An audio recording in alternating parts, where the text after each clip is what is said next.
வீரம்னா என்னன்னு தெரியுமா? இன்னைக்கு வீரம்னா நாம என்ன நினைச்சிட்டு இருக்கிறோம்?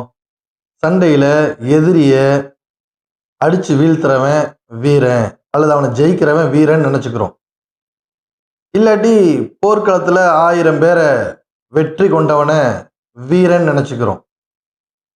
ஆனா உண்மையில இவங்கெல்லாம் வீரன் இல்லையாமா. நபி ஸல்லல்லாஹு அலைஹி வஸல்லம் என்ன சொல்லியிருக்காங்க தெரியுமா?